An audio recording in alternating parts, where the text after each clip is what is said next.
Korean Kanakaraju, 'DC', 'జీడీ నాయుడు' ఈ 3 సినిమాలు చూసాను ఫ్రెండ్స్. ఎలా చూసారా బాబు! అంత ఓపిక ఎక్కడి నుండి వచ్చింది 3 సినిమాలు చూడడానికి అంటే ఆ క్వెషన్స్ అడగకండి.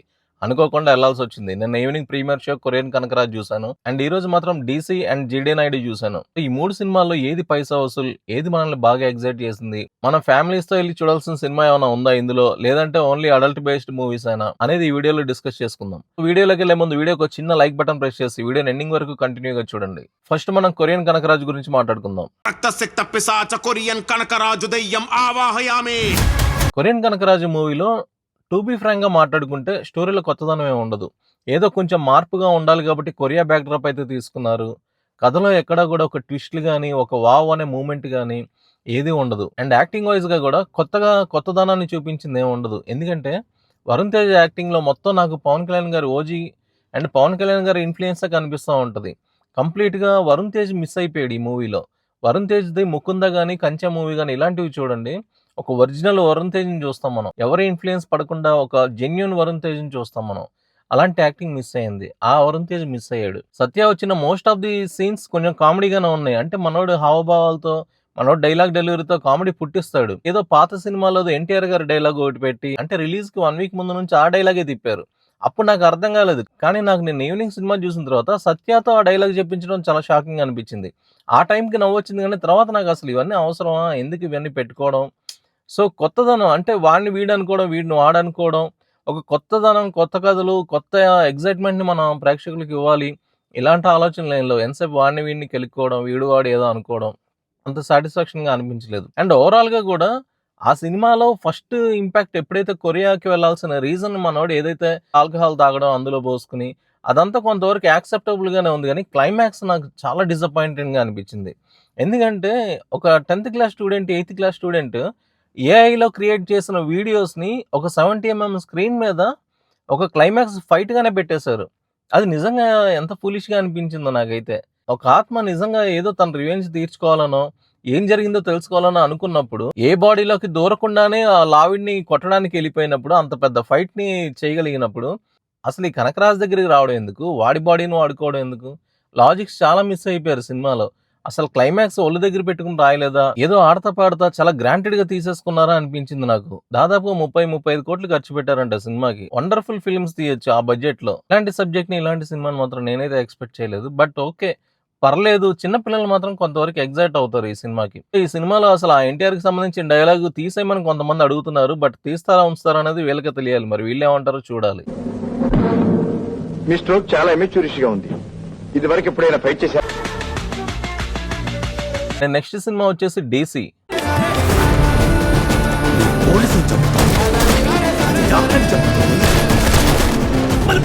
సూపర్ సక్సెస్‌ఫుల్ కొట్టిన డైరెక్టర్ లోకేష్ కనగరాజు హీరోగా యాక్ట్ చేస్తున్నాడు అంటే అవసరం అతనికి హీరోగా సినిమాలో ఇట్లా చాలా మంది వచ్చారు, చాలా మంది పోయారు. ఏం చేస్తాడులే అనుకుంటా. ఎందుకంటే బేసిక్‌గా ప్రతి డైరెక్టర్‌లో కూడా కొంత పర్సెంటేజ్ యాక్టర్ ఉంటాడు. లేదంటే అసలు యాక్టర్స్ దగ్గర నుంచి ఆ రేంజ్ పర్ఫార్మెన్స్ మనం తీసుకోలేము. ఇక్కడ 'డీసీ' సినిమా చూసిన తర్వాత 'దేవదాస్' క్యారెక్టర్‌లో కనగరాజుని చూసిన తర్వాత డైరెక్టర్‌లో ఉండే యాక్టర్ పర్సెంటేజ్ మనోడి దగ్గర చాలా ఎక్కువ ఉందనిపించింది. వాట్ ఏ పర్ఫార్మెన్స్ అనిపించింది. చాలా సెటిల్డ్‌గా బ్రిలియంట్ పర్ఫార్మెన్స్ ఇచ్చాడు. ఆ క్యారెక్టర్‌ని పండించాడు. ఆ క్యారెక్టర్ తప్ప, ఆ 'దేవదాసు' అనే క్యారెక్టర్ తప్ప మనకి అసలు సినిమాలో లోకేష్ కనగరాజ్ ఎక్కడ కనిపించడు. అండ్ సబ్జెక్ట్ ఏమన్నా కొత్తగా ఉందా అంటే యెస్, సబ్జెక్ట్‌లో కొంత డిఫరెంట్ ఉంది. గ్యాంగ్ వార్స్ రిలేటెడే. కొంత మదర్ సెంటిమెంట్ యాడ్ చేశాడు. ఒక జైలర్, ఒక విక్రమ్. ఇలాంటి సినిమాలు ఇష్టపడే వాళ్ళందరికీ కూడా 'డీసీ' పిచ్చగా నచ్చుద్ది. ఈ 'డీసీ' సినిమాలో నేను బాగా ఇంప్రెస్ అయింది ఏంటంటే ఫస్ట్ సీన్ నుంచి ఎండింగ్ సీన్ వరకు మనల్ని కట్టిపడేస్తాడు. మనకి ఎక్కడా కూడా నెక్స్ట్ ఏం జరిగిద్ది, నెక్స్ట్ మూవ్‌మెంట్ ఏంటి అనేది అసలు మనం గెస్ చేయలేం. చాలా లేజీగా ఉంటాడు హీరో. చాలా ప్రశాంతంగా తను అనుకున్న పని మాత్రం తను చేస్తా ఉంటాడు. వెనకాల ఎంత ప్రాబ్లమ్ అన్నా రాని ప్రశాంతంగా తన పని తను చేసుకుంటా వెళ్ళిపోతాడు. ఈ సినిమాలో ఎక్కడ పని కట్టుకుని హీరో జోక్స్ చేయడు. కానీ హీరో చేసే పనులన్నీ మనల్ని హిలేరియస్‌గా నవ్విస్తా ఉంటాయి. అండ్ ఈ సినిమాలో ఇంకో క్యారెక్టర్ గురించి మాట్లాడుకోవాల్సి వస్తే 'వామిక గాబి'. ఏం చేసిందండి అసలు యాక్టింగ్. కొన్ని వెబ్ సిరీస్‌లో చూసినప్పుడు ఓకే, ఈ అమ్మాయిని ఓన్లీ కమర్షియాలిటీస్ బేసిస్‌లో తీసుకున్నారేమోలే అని అనుకున్నాను. బట్ ఒక మంచి క్యారెక్టర్ ఇచ్చారు. అండ్ ఒక ప్రాస్టిట్యూషన్ సెంటర్స్‌లో వాళ్ళు పడే బాధలు ఇప్పటిదాకా మనం చూసిన అన్ని సినిమాల్లో ఒక ఎత్తయితే, ఇందులో చాలా డెప్త్‌గా, చాలా నిజాయితీగా మాట్లాడారు. కొన్ని డైలాగ్స్ మాత్రం నిజంగా చాలా ఇంప్రెస్ చేస్తాయి. అంటే రియాలిటీకి బాగా దగ్గరగా తీశాడు 'డీసీ' సినిమా. రైటింగ్ మెయిన్‌గా చెప్పుకోవాలి ఈ సినిమా గురించి. At the same time music. Anirudh Tamil సినిమాల వరకు మాత్రం ఇచ్చి పడేస్తున్నాడు అసల. తెలుగు సినిమాలకి ఎలాగో మనోడు 50-50లో ఉంటాడు. లేదంటే అన్యాయం చేస్తాడు. ఎక్కడ టాప్ నాచ్ మాత్రం ఉండదు. అదైతే పక్కా. కానీ తమిళ్ సినిమాలకి మాత్రం నెక్స్ట్ లెవెల్ మ్యూజిక్ ఇస్తున్నాడు. ఎస్పెషల్లీ చెప్పాలంటే ఈ ప్రాస్టిట్యూషన్ దగ్గర ఒక ఫైట్ ఉంటది. అక్కడ వచ్చే బ్యాక్‌గ్రౌండ్ మ్యూజిక్ మాత్రం గూస్ బంప్స్ అన్నమాట. క్లైమాక్స్ ఫైట్‌లో వచ్చే మ్యూజిక్ ఒకటి ఉంటది బ్యాక్‌గ్రౌండ్. అదొకటి గూస్ బంప్స్ వస్తది. ఇంకోటేంటంటే ఈ సినిమాలో చాలా ఎమోషనల్ సీన్స్ ఉంటాయి. ఒక 4, 5 సీన్స్ మాత్రం మనల్ని కదిలించేస్తాయి. కళ్ళలో నీళ్లొస్తాయి.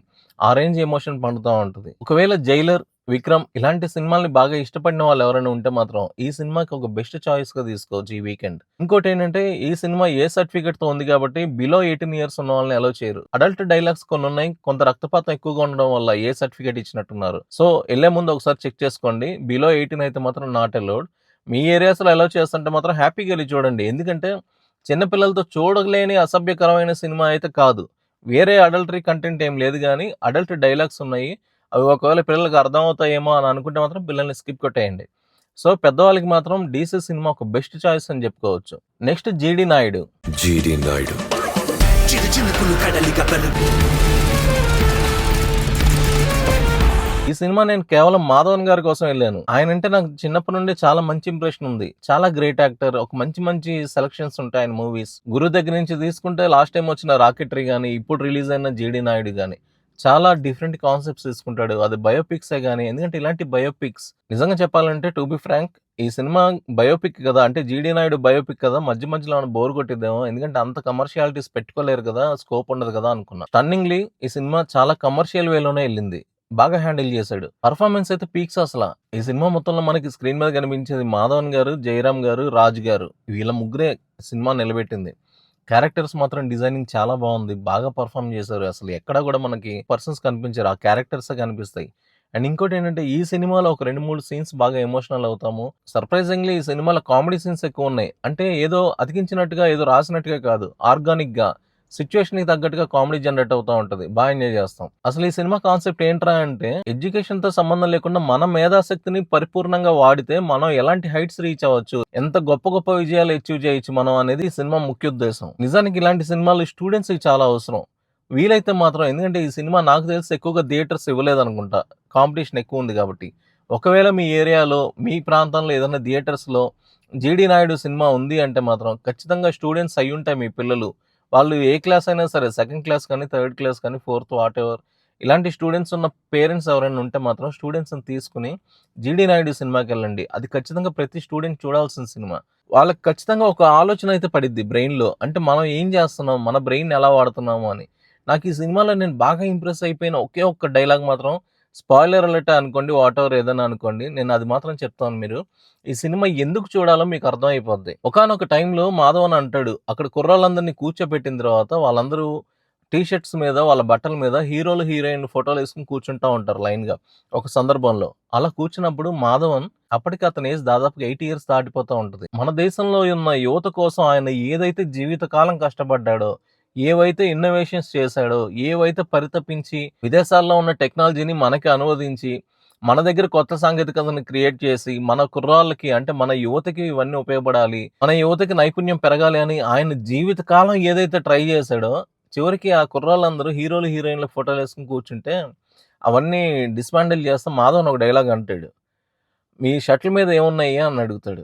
అడిగితే హీరోలు, హీరోయిన్ ఫోటోలని చెప్తాడు.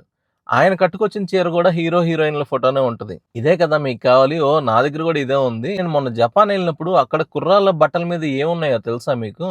శాస్త్రవేత్తల ఫోటోలు, వాళ్ళు సాధించిన విజయాలు, వాళ్ళు కనిపెట్టిన విషయాల గురించి వేసుకున్నారు వాళ్ళు. వాళ్ళేమో అలాగా అభివృద్ధి పదంలో ఎళ్ళిపోతున్నారు జపాన్, జర్మనీ వాళ్ళు. మనం మాత్రం ఇలాగా మొహానికి రంగులు వేసుకున్న వాళ్ళ ఫోటోలు పెట్టుకొని ఆనందపడుతున్నాము. మనం ఏం సాధించాలో మనకు క్లారిటీ లేదు. మనం ఎటు పోతున్నామో క్లారిటీ లేదు. అలా ఉంది మన దేశపు యువత అని చెప్పి బాధపడతాడు. నిజంగా కదిలించేసింది అసలు ఆ సన్నివేశం. నేను చెప్పిన దానికి 100 టైమ్స్ ఉంటది మీరు ఆన్ స్క్రీన్ గనక ఆ సీన్ చూస్తే. ఎందుకంటే దానికి ముందు జరిగిన డ్రామా అంతా ఉంటది కదా! ఇది క్లైమాక్స్‌లో వస్తది. ప్రీ క్లైమాక్స్‌లో వస్తది. అంతకుముందు జరిగిన డ్రామా అంతా ఉంటది కదా! సో మీరు బాగా కనెక్ట్ అవుతారు. మిమ్మల్ని ఖచ్చితంగా కదిలించేది 'జీడీ నాయుడు' సినిమా. మిమ్మల్ని ఆలోచింపజేసేది మాత్రం 'జీడీ నాయుడు' సినిమా. వీలయ్యి ఒకవేళ థియేటర్‌కెళ్ళి చూస్తే మాత్రం చూడండి. లేదు అంటే ఒకవేళ మిస్ అయితే మాత్రం ఎట్టి పరిస్థితుల్లో ఓటీటీలో మిస్ అవ్వద్దు. 100% ఫ్యామిలీ అందరూ కూర్చొని చూడాల్సిన సినిమా 'జీడీ నాయుడు'. ది బెస్ట్ ఫిల్మ్ అని చెప్పాలి రీసెంట్ టైమ్స్‌లో. నాకు 'రాకెటరీ'లో నంబి నారాయణ్ క్యారెక్టర్‌కి ఎలా అయితే కనెక్ట్ అయిపోయి లిటరల్లీ నేను ఏడ్చేసాను అసలు ఆ క్యారెక్టర్‌కి. ఒక దేశ సేవ చేసిన ఒక పర్సన్‌కి దేశద్రోహి అని ముద్రేసి ఆయన జీవితాన్నే నాశనం చేసేస్తున్న దిక్కుమాలిన పాలిటిక్స్ ఇవి. అలాంటి కేటగిరీకి చెందిన ఒక కాన్సెప్టే ఇది 'జీడీ నాయుడు'. బట్ ఈయన లాస్ట్‌లో ఏం చేశాడు ఏంటి అనేది సినిమా చూడండి మీకు అర్థమవుతది. సో ఈ 3 సినిమాల్లో మనకి ఏది పైసా వసూలు? సో ఈ 3 సినిమాలో మీ ఓటు దేనికేస్తారు అంటే మాత్రం నేను నా పర్సనల్‌గా చెప్పాలి అంటే నేను 'డీసీ' సినిమా బాగా ఎక్సైట్ అయ్యాను. అండ్ 'జీడీ నాయుడు' సినిమాకి బాగా ఎమోషన్ అయ్యాను. అండ్ 'జీడీ నాయుడు' లాంటి సినిమాలు యువతకి చాలా అవసరం. యూత్‌కి, స్టూడెంట్స్‌కి చాలా అవసరం. సో నా ఫస్ట్ ఓటింగ్ మాత్రం 'జీడీ నాయుడు'కేస్తాను. రెండో ఓటింగ్ మాత్రం 'డీసీ'కేస్తాను. మూడోది మాత్రం 'కొరియన్ కనకరాజు'కేస్తాను. సో దీన్ని బట్టి మీ చాయిస్‌లో మీరు ఏ సినిమాకెళ్తారు ఏంటి అనేది మీరు డిసైడ్ చేసుకోండి. ఒకవేళ ఈ 3 సినిమాల్లో చూసిన వాళ్ళు ఎవరైనా ఉంటే మాత్రం మీకేమనిపించింది? మీకు ఏ సినిమా బాగా నచ్చింది? ఎందుకు నచ్చింది? అనేది కామెంట్ రూపంలో మెన్షన్ చేయండి. ఈ వీడియో నచ్చితే మాత్రం లైక్ చేయండి, షేర్ చేయండి. ఛానల్ సబ్స్క్రైబ్ చేసుకోండి. Thank you. జై హింద్.